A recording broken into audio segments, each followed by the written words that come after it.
Hi guys, this is gsm.com and I'm here with the Huawei P40 Pro for a full review. The device has just been launched and now we have the price tag. It's 999 euros for this version here. It's a quad camera phone, a flagship, well, actually the in-betweener flagship, because we have the P40, then comes this one, the P40 Pro, and there's also a P40 Plus with its crazy 100x zoom. But let's actually focus on the P40 Pro. Okay, so aside from this beautiful blue hue, it also comes in black and white and several other colors. Should be available in early April if everything goes as planned. So that was the intro. Now it's time to get into things, and by things I mean the design. So as you can tell, the phone is made of glass and metal. It has a pretty immersive facade with a very large screen to body ratio, actually above 91%, which is pretty impressive. So glass at the front, there is an aluminum frame in between, and glass at the back side with a protruding back camera, but not as much and not as big as the Galaxy S20 Ultra one. It's IP68 certified, protected against dust and water, and I have to say that this shade of blue looks purple in some lighting. It measures 8.95 millimeters in thickness and weighs 208 grams, which is heavier than the P30 Pro. However, frankly speaking, I don't actually feel this extra weight, if I'm being totally honest. You will not feel it because it's actually pretty well distributed throughout the device. Okay, so other thing worth mentioning, a one-hand use happens in a pretty okay fashion, as you can see right here. The phone is not slippery, actually the grip is quite okay. Buttons are pretty responsive on this side here, and I have to say that I'm not very happy with the cutout for the selfie cameras. It's kind of big, reminds me of the Galaxy S10 5G, which had it here, and it may bother you in some games, especially because in this area you may have some gaming UI elements. Anyways, comfortable to use, quite the large screen estate, beautiful from the front minus the cutout, and also has a pretty nice personality from the back side of this camera. Frankly speaking, it looks a bit better than the Galaxy S20 Ultra one, the camera I mean. Okay, so that's that, comfy and premium. And check out the way the frame meets the glass. This actually is supposed to be something new. To me, it reminds me a lot of the Galaxy S7. We can go and look it up. It had a similar way of the metal meeting the glass. Huawei calls it a quad curved screen, so the screen is curved on all of its corners. We're done with the design. Let's talk about the display. As you can tell here, I'm going to say it again, it's immersive. We're dealing here with a OLED panel. I'm pretty sure it's made by BOE, a Chinese company which has received a lot of traction recently, and this panel here is a 6.58 incher with a resolution of 2640 over 1200 pixels, and guess what, it has HDR10 support, and also this time around Huawei is also offering you the refresh rate option here, so you can have it on standard or high. Should be more fluid in this fashion compared to the regular 60 Hz, but more of a battery drainer. Okay, other than that, narrow bezels and immersive. Just how immersive we're going to see right now. We have a typical test video here. Okay, setting up the resolution, 1080p. Let's go full screen. You can actually enjoy the entire screen, and it's only now you can see that the notch may be ignored or it may bother you. It's a question of taste and how much you're accustomed to punch hole cameras. Now the actual screen, totally immersive, not as curved as the Mate 30 Pro, which is a pretty big plus, and at the same time bright, crisp, vividly colored, wide view angles, very deep blacks, and excellent contrast in the full sunlight. Okay, so there's that. We also did a brightness test, so let's see how that one panned out. Okay, so the brightness test was done on our sister site, and we achieved a level of, let's see, 689 lux units, which is pretty impressive. It's actually top 5 material. Lately, it beats the Galaxy Note 10 Plus, it beats the Galaxy S20 Ultra even, and the Huawei P30 Pro, which had 508 lux units. At the same time, it scored below the iPhone 10 and iPhone XS Max, but in general I was very happy with the brightness. Right now we're keeping it like this on something like 70%, and the jump to actually to 100% is pretty amazing. Okay, so we're happy with the screen. We go here and check out the screen calibration. So you got your brightness, we got your color mode and temperature, normal, vivid and color temperature here. We got your eye comfort, we got your dark mode, text and display size, and the resolution can be set to smart, high or low, basically full HD plus or HD plus or auto setup via smart resolution. Screen refresh rate, simple mode and always on display. Color me impressed by the screen, but once again, you're dealing with full HD plus. Samsung is offering Quad HD plus, just so you know, but that one is eating into the battery quite a bit. Okay, so inside the phone, what we're getting here, well, I actually have an app for that. It's called the CPU-Z here. So the processor is a familiar face, the Kirin 995G. This processor was also seen on the Huawei Mate 30 Pro 5G. It's an octa-core CPU, 7 nanometer plus. And some people may feel underwhelmed, maybe, by the device's RAM. It's 8 gigabytes of RAM. People maybe wanted more, something like 16. Well, 8 gigabytes of RAM is what we're getting this time around. We have improved optimization and pretty impressive benchmark results. Aside from the 8 gigs of RAM, let's see how we're doing in the storage department. Okay, so storage wise, let's see what we have here. It's a 256 gigabyte device. We also have a Nano Memory card slot here, as you know, the proprietary solution that Huawei has been offering for a bit. And luckily, this seems like a pretty powerful phone. I did not encounter any lag. I also played some games like Creative Destruction, World of Tanks, Beach Buggy Blitz.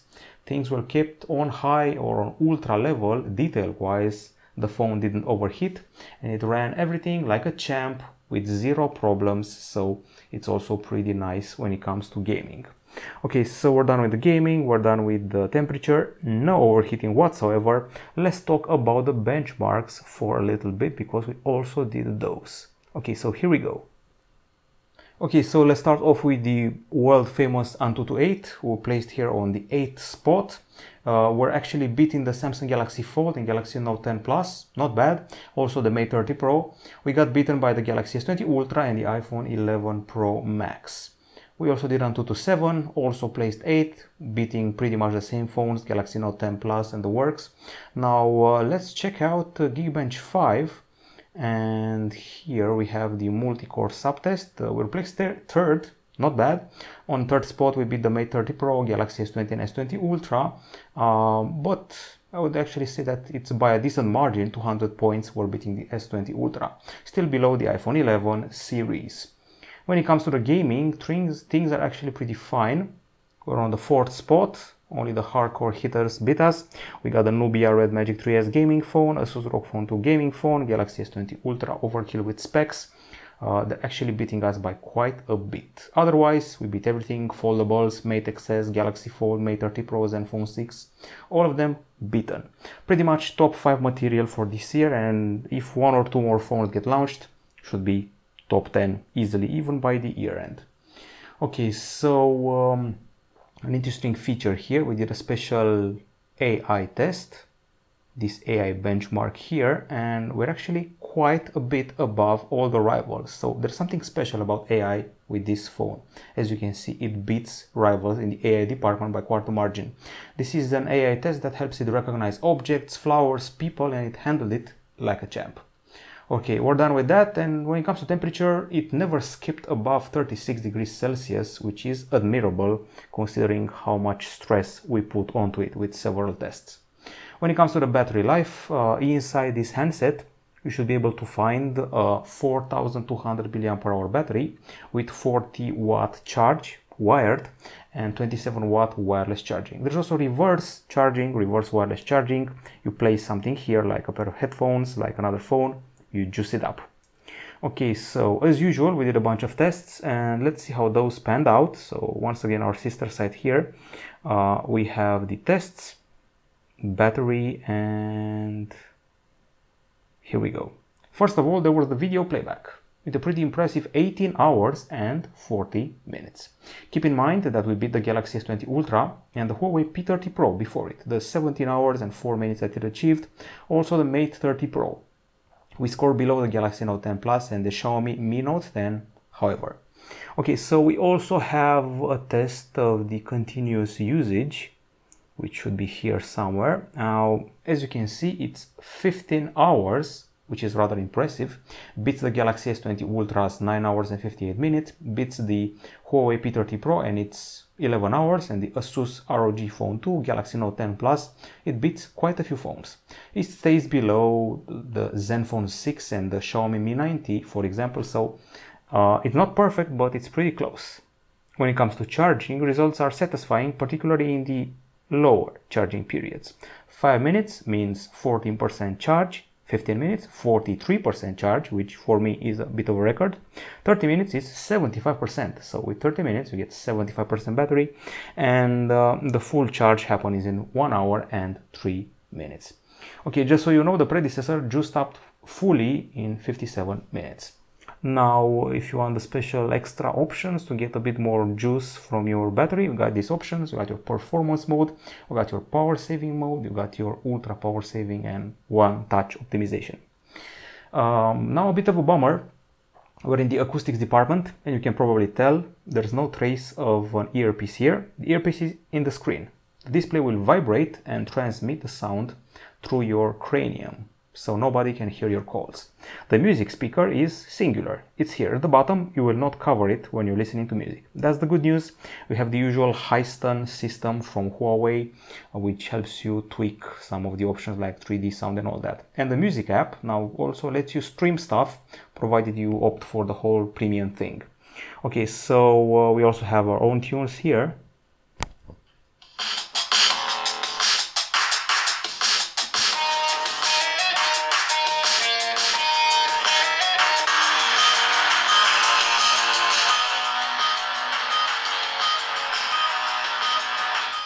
Okay, so as you can already tell, it's a pretty loud experience. Actually, a huge bass, wasn't expecting it. Pretty powerful bass. The device doesn't vibrate even at maximum volume, doesn't distort the sound at maximum volume, even though the guitar earlier made it seem like a distortion. Not the case.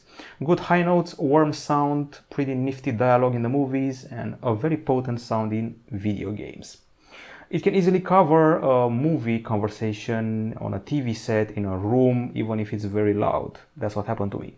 The headphones, you saw them in the unboxing, they're pretty much the same as the previous generation. They imitate the Apple EarPods. They're pretty rigid in the ear, but once you get used to the form factor, they're actually quite okay. There's no audio jack, you connect them via USB-C, and we also did a bunch of decibel tests. So we have here, first of all, let's see how we did. Okay, so the usual sample, the test with the usual acoustic sample, led us to 90.5 decibels, which is quite a good result. It beats the Galaxy S20 Ultra and the Huawei P30 Pro, scores below the Xperia 5 as a landmark. When it comes to multimedia, basically gaming, 96.3 decibels, it actually feels very loud with a lot of bass. So when gaming, you actually don't need the top volume. 60%, 40% should be enough.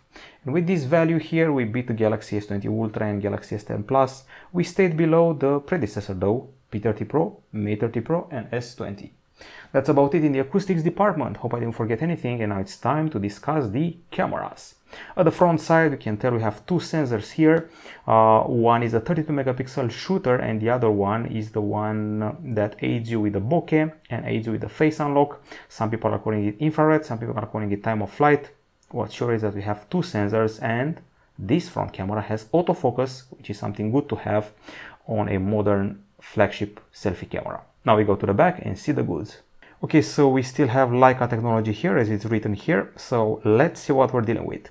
Now first things first, we got the dual LED flash here with its dual tone option. The top camera is the 40 megapixel ultra wide one Cine Camera from the Mate 30 Pro, basically quad Bayer setup, RGB pixels, and you can take 10 megapixel shots by interpolation.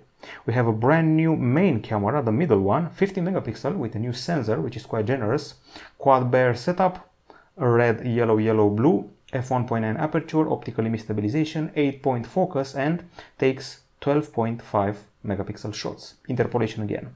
Here you can see the periscope camera, its special prism, which will direct the light in order to achieve proper zoom via multiple lenses. 12 megapixel shooter, pretty similar to the P30 Pro 5x optical zoom, 10x hybrid zoom, 50x digital zoom. And a time of flight camera here used for your bokeh needs. There's an extra sensor, which I'm guessing is the smaller one here. That one is a multi-spectrum color temperature sensor with AI AWB. It's a mouthful, I know. Anyways, don't want to get you all bored and worked up over it. So quad camera setup, Leica, and zoom pretty much like the P30 Pro, but with different arrangement of pixels. The telephoto camera has its own share of red, yellow, yellow, blue. The options include AI. You got your master AI here with 1500 scenes enabled. We got your filters here, quite a few of them. We got your Pro mode with something new. This one is the video Pro mode, which something like that we've seen also on the Galaxy S20 series.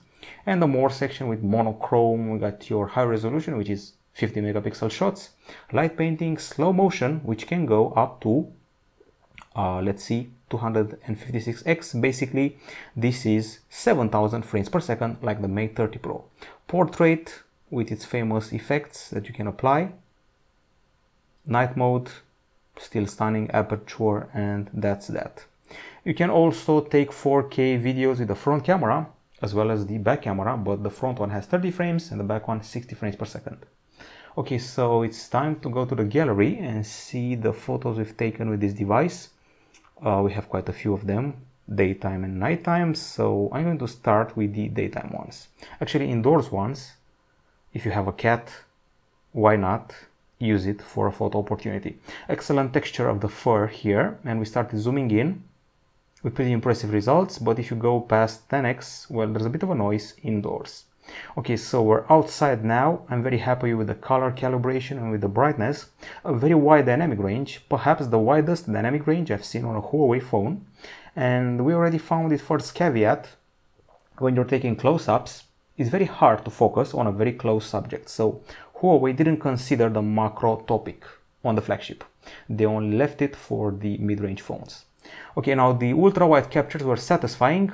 I don't see any deformation, any curvature of the sides, any detail loss, any weird colors. Back in the days, the ultra-wide cameras used to deform colors. Once again, attempting to take good close-ups.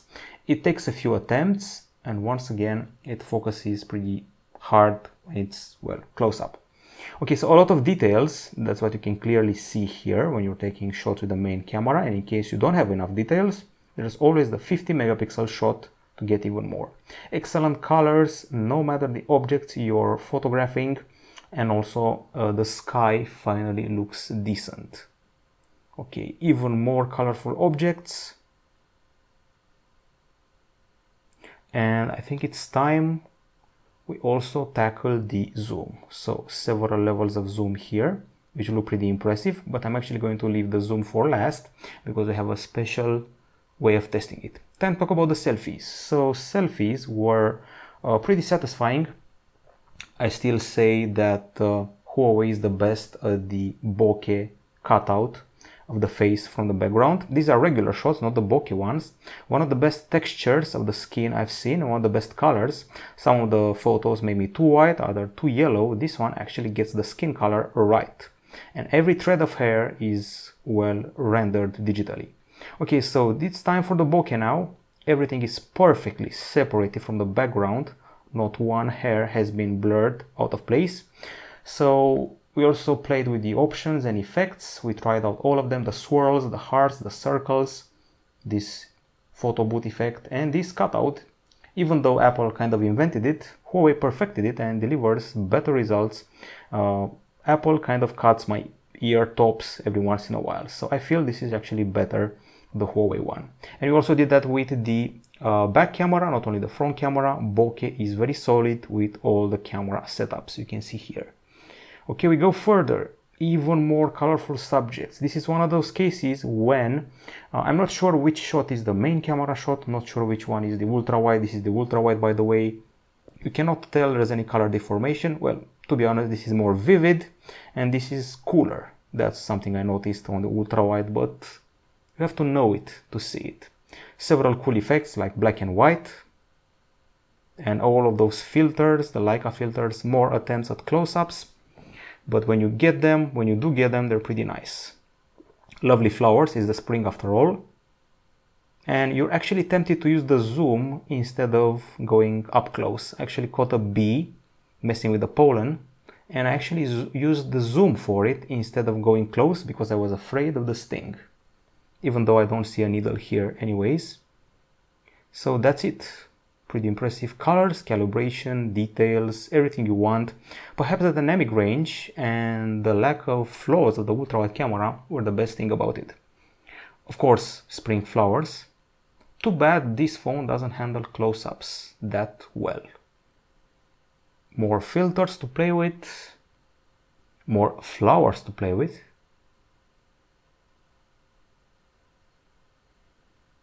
And this is when I started using the zoom with pretty impressive results. So a lot of that detail for sure, but people are asking me, what do you think about the power of the zoom? Okay, so check this out.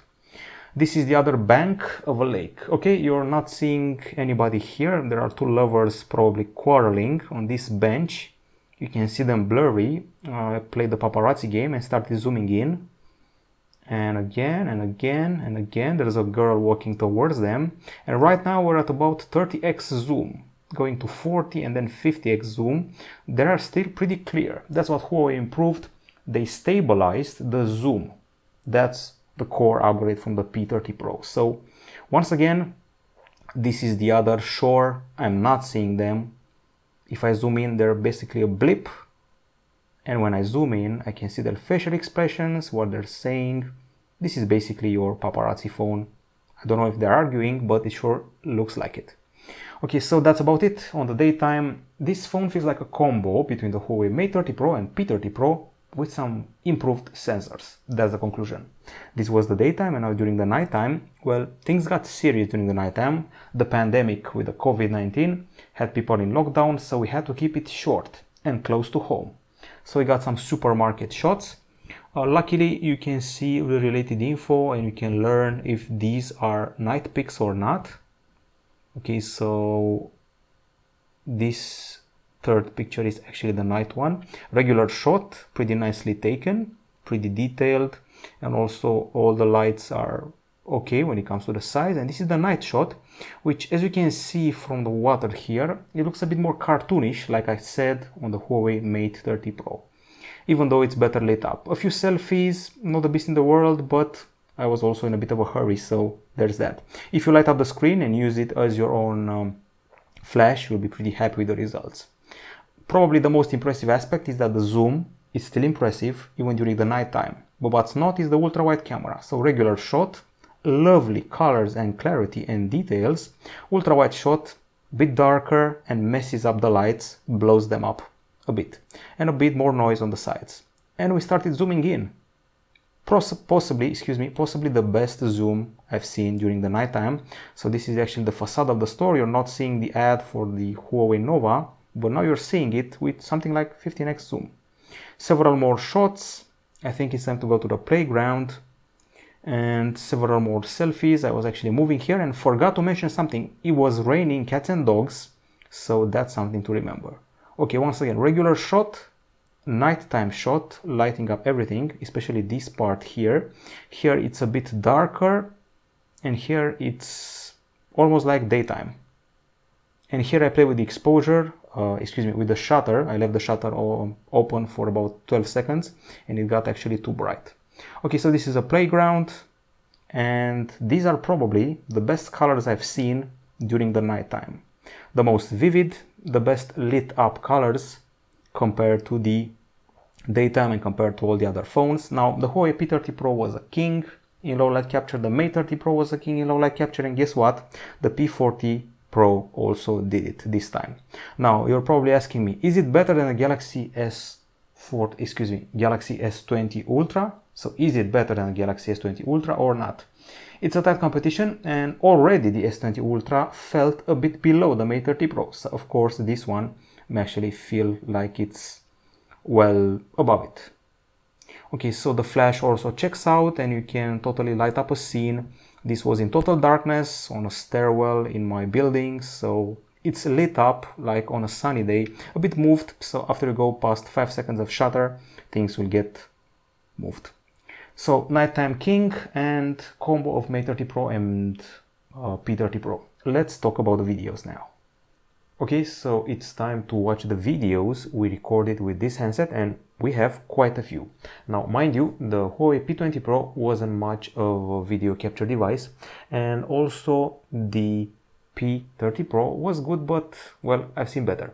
Okay, so let's see some of the local videos. We have 26 in total, and keep in mind this phone can do 7,000 frames per second videos. It seems that time is frozen here, and it's actually moving in very, very slow motion. Of course, things could be more relevant, like this blinking light here, which has been slowed 7,000 times, or better said 256 times.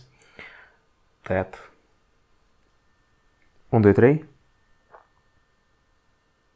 Okay, so we're off to the video department. We have the videos we shot here. We have a beautiful slow motion that almost freezes time, 7,000 frames per second, actually closer to 8,000 frames per second. You've seen it before on the Mate 30 Pro. And we also have this one. It's a blinking light, but very, very slow. And also this one where we can see the shade of the car slowly approaching, and only afterwards you can get to see the actual car. Now we go to the actual videos. The P20 Pro wasn't much of a video shooter, while the P30 Pro was good, but got beaten by the Samsung phones. Here you can see a ultra-wide capture, which is severely overexposed, so keep that in mind. It's just Full HD, by the way. Okay, so we go further, go to the selfies. Keep in mind that you can shoot Full HD or 4K selfie videos. I'm very happy with the stabilization and also with the balance between the clarity of my face and the clarity of the background. The background isn't blurred, it's still pretty clear, even though my face is pretty neatly highlighted. I like the texture, the color. You can easily pull off a vlog using this handset. Okay, so we go even further. We have here a focus test. Quick focus close up and then focus on the background with pretty impressive results. It's no Samsung, but it's very, very close.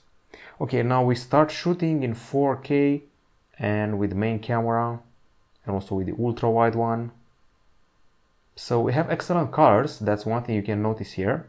From what I know, this should be the ultra wide camera, if I'm not mistaken. If I am, excuse me. Anyways, pretty nifty reds. For sure, an excellent frame rate. Now the following one is this one here. Seems a bit closer. It's possibly the main camera. Good colors all around. Nice panning, solid focus and exposure. Decent level of zoom. So I'm pretty happy with the video capture. Possibly the best capture I've seen on a Huawei phone ever. And we even have more samples. This is probably the most relevant of them all. Main camera, 4K, 60 frames per second, testing the focus, the zoom, the colors, and even the microphone. Let's check out what we heard. Okay, so a bit of echo every once in a while, but it can handle the zoom. It caught music in the background, it caught people's chats, and we also have an audio zoom feature, so you can zoom onto an instrument in an orchestra, for example. I actually panned pretty fast here, and the camera didn't skip a beat. Pretty impressive, I have to say. And comparable to the Galaxy S20 Ultra, which is no small feat. If I were to object one thing, it would be the overexposure of the ultra-wide capture, and sometimes in the distance there may be a slight overexposure with the main camera as well, but only slightly, nothing exaggerated here. And guess what? We also did a bunch of stabilization tests. These are my attempts at doing the whole, bokeh video. The phone has it, but you have to find it. It's a special filter, and it's not exactly very handy, but in the end I did it. That's how you do the bokeh filter, and it's pretty well done. I'm not having a ugly look towards you, it's just the sun getting into my eyes. It's no Galaxy Note 10 and sadly doesn't apply to the front camera, but at least we have the feature. And we also tested the stabilization with pretty impressive results. Descended a set of stairs pretty fast, and I would say once again, it's one of the best stabilization out there, comparable to the Galaxy S20 series and also the Xperia 5 and all the other landmarks we saw over the past year. Okay, so let's fast forward here. We kept walking at a fast pace, and we have another stabilization test, this time ascending a set of stairs with the sun in front of us, pretty challenging.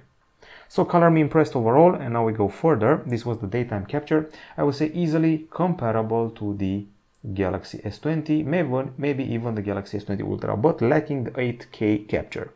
During the night time, it was raining, it was windy, and I bet this is the ultra wide capture. Possibly because we have pretty big highlights for the light sources, and also the image is a bit softer than usual. But then we go to the main camera and the result goes like this. I would have to say that it's actually this video. I would have to say that the light sources are well caught, they're not overblown. It's raining right now, it's also windy. The image is rather clear, and the zoom will continue to impress even during the nighttime, even though probably not as much as you would expect. But with rain falling, wasn't expecting much either.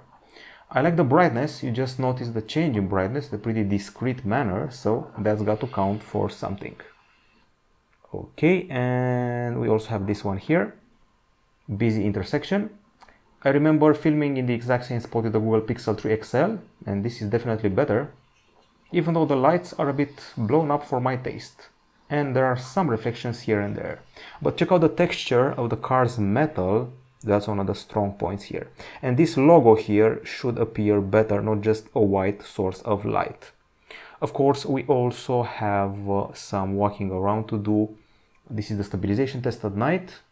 I had in my other pocket an Oppo Find X2, and that one handles the test better because it has the ultra steady feature. This one doesn't. So it would be good on its own, but not as good if you compare it to an Oppo new generation phone. And finally, we have this video here, where you have some excellent colors for the nighttime. And you can also see clearly that it's raining. You can see the raindrops near the light. Okay, so right now we're testing the zoom again. And once again, not very impressed, but the conditions weren't with us, the weather conditions. Okay, so my conclusion is that this phone is easily comparable to the Galaxy S20 series, and it's the best filming Huawei phone I've ever played with. Now, on the connectivity front, you get an USB-C port at the bottom, where you also have a microphone and you also have the SIM slot. This is a dual SIM phone. It has 4G and 5G with 8 bands of 5G. It has Wi-Fi 6 Plus, the first phone with it from what I know. It also has at the top another microphone and the infrared emitter, and here it should be yet another microphone, not that sensor I mentioned before. There's dual band GPS, there's Bluetooth 5.1, NFC, and the calls, well, they feel pretty weird at first. It's the screen vibrating next to your face, but at least there's more intimacy. Other people will not hear what you're talking, only you hear that. We also did the speed test. We're on lockdown, so not sure how relevant it is, but let's have a look at it. Okay, so about 100 megapers downloads and 100 megapers uploads on Wi-Fi. That's one of the results we achieved. When it comes to the operating system and user interface, we're running on Android 10 with Emotion UI 10.1. We do not have Google services, but I relied on several sources. We got your Amazon App Store here, actually logged into my account. It's totally legal and it's got all the core apps you may need. That's the Amazon App Store. And we also used APK Pure, not a very official and not a very recommended source. People fear it on account of ads or maybe spyware or maybe malware. Opinions are divided, but I used it to get the apps I need. So you got YouTube Vanced here, replacing my YouTube, for example. We also have the Facebook app, which I installed and works pretty fine. If you're looking for your Gmail account, look no further than the email app that Huawei has provided for you. So email here, I am not going to show you my emails, but this is it, and it's my Gmail account logged into it. Okay, we also have files for your file management needs, and the actual emotion UI experience hasn't changed very much from the Mate 30 Pro. Actually hasn't changed at all. Now, on the left side we have the today view. It tells you it's a bit late, you should go to bed. It tells you how many steps you did. It has some useful shortcuts, some bits of news. So basically it replaces the Google feed that some of the phones out there have. Okay, the interface, as I said before, not very different to what we're accustomed on Emotion UI 10. These are the widgets you're getting, these are the transitions you're getting, and these are the home screen settings with layout and all that jazz. For multitasking, there's something new. So we have here the carousel, but we can also do this. So if I do this, I can trigger a floating window on the screen.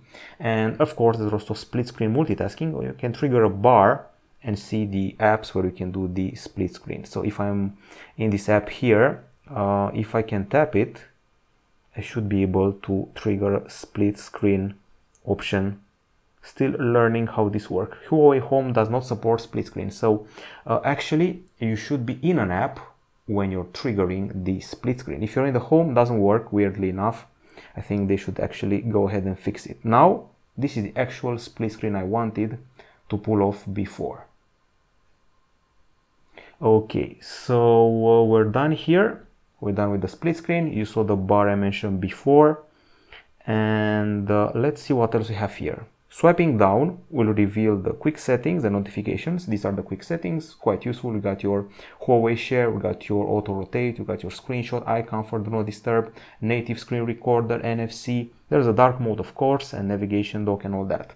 You can also replace these buttons here at the bottom with gestures, swipes. Some of them classic from Android 10, some of them borrowed from, you know, iOS. And for applications, you're going to resort to Huawei's app gallery. It has quite a few apps. You can tell we have the Amazon store, Snapchat, we got JD Sports, TikTok, and quite a few games. Okay, let's see what else. We discussed the multitasking, and this is the settings area with the connectivity, sounds and vibration, biometrics and password, security, digital balance, which actually kept me on my toes when performing the battery test and reminded me I spent too much time on the phone.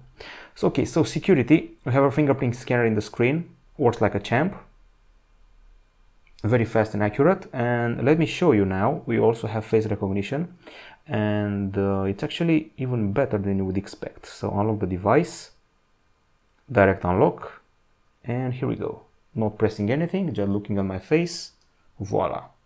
Not having to do one single thing but press the power button. If I press it like this, and then it sees my face. Works with the lights off, works in the dark, so that's pretty cool. And it's actually faster than the latest iPhone, to be honest. I own it, I own the iPhone 11 Pro, and I can attest to the fact that it's faster. Other than that, we still have the knuckle gestures still available if you want to cut a portion of the screen. And this is the web browser, the pre-installed web browser. We have an optimizer which clears up your resources to better use the device. And this time they actually integrated services in the apps. Music is no longer a music player. It's actually a music store. As you can see here, we have 3 months of trial, and you can find albums from famous artists like The Weeknd or Dua Lipa or whoever launched something new. We also have video with the same thing. You can find movies, documentaries and all that here, and actually looking forward to see Crawl. Okay, so we also have the gallery, which has quite a few options. This gallery here has quite a few options when it comes to editing photos. So if you go to this one and you press edit, there are a ton of options, and for video as well, quite a few. Okay, so let's see what else we got here. Okay, so Huawei also integrated air gestures here, which you can use to control the phone from the distance, provided you want that thing. And we also have the infrared emitter, which you can actually trigger from the tools. Here we have the smart remote feature, add a remote control several of these devices. There's also something cool called sound booster, cool and a bit creepy. Basically you can lift the phone like a microphone and hear what's happening around it from a distance to, I don't know, spy people or maybe do a cool trick. So sound booster is that feature. There's also the multi-screen collaboration, which is used to connect to your Huawei MateBook laptop and work from it. You can actually now take phone calls and video calls from the phone, completely sync your screen, drag and drop content to and from the phone phone, and that's pretty nifty. Usually triggered by a touch of the NFC tag on the laptop. Okay, so I think it's time to look at the bundle software. We have Bing, Office, and Translator here. We have a calendar, we have a notepad, tips, member center, a bunch of tools, and more you can find in the previously mentioned resources. Once again, no Google Play services and no Google Play Store on this device. I think it's time to actually access our website here. And here we go, gsndom.com, and that's no coincidence because it's time for the verdict. On the Pro side, we have an excellent performance for this handset. As you saw before, it cracks top 5 and should remain in top 10 or top 15 throughout the year, performance-wise. It's got a pretty solid battery and also, I would say, a decently fast charge, especially in its earlier stages of charging. Finally, Huawei listened to the people and they offered us a better screen refresh rate, 90 Hz. That's another plus. Excellent photos, videos, stabilization and selfie, and the best low light capture photo-wise at night. Also the best photo bokeh, convinced me otherwise. An excellent display all around, talking about the brightness, the colors, the immersiveness, what have you, even without Quad HD. Premium build, IP68, infrared, 5G, Wi-Fi 6 Plus, those are all arguments pro for the P40 Pro. Okay, now those are the pros. On the con side, well, it doesn't have 120 Hz refresh rate if you're being a perfectionist. It doesn't have 8K video capture, doesn't have a Quad HD resolution, and only 8 GB of RAM in case you really want to go all out. So there's that. Of course, there's also the option of buying the P40 Pro Plus. Anyways, it doesn't have the Google services and also doesn't have stereo speakers. There's a slight overexposure when filming with the ultra-wide camera. Low light video capture with the ultra-wide camera also a bit underwhelming. And I feel that its rivals charge a bit faster and the Nano Memory card slot isn't for everyone. And something that I noticed and something that I liked on the Huawei Mate 30 Pro were the contrasts of the photos. This one seems to lack them. In the end, for me, this phone remains a combo of the P30 Pro and the Mate 30 Pro. Their best features have been combined, and Huawei has brought together a pair of new sensors, extra performance, extra optimization, and they're still claiming the throne. They have the best nighttime camera, best low light capture, and one of the best zooms around. I'm not going to say it's better than the Galaxy S20 Ultra. They're the same at 5x, 10x, maybe 15x, but after 20x, the Galaxy S20 Ultra has an extra. This one stabilizes the image better when you're zooming in. That's what I noticed. So in the end, the choice is yours. In many countries, there are bonuses for this phone. Some retailers are cutting something like $150 from it. They're bundling FreeBuds 3. If you take those into account, this phone is priced at half of the Galaxy S20 Ultra in some nations, including my own Romania, where this one is, I repeat, half of the S20 Ultra price tag. So take that into account when you're buying it. It's an excellent device for zooming in if you're a paparazzi, also doing some gaming on it, zero overheating no matter what you're doing on it, unlike the Galaxy S20 Ultra. Doesn't have the bells and whistles of the 8K and 120 Hz, but still it's pretty high performance, the best low light, excellent zoom, and also an all-rounder great phone. A drawback would also be the pill-shaped cutout here, but it's a matter of tastes. This is from gsndom.com. I can definitely recommend the phone. If you've been shopping for the P30 Pro, Mate 30 Pro, you bought neither of them, you have a combo here with extras. Bye bye.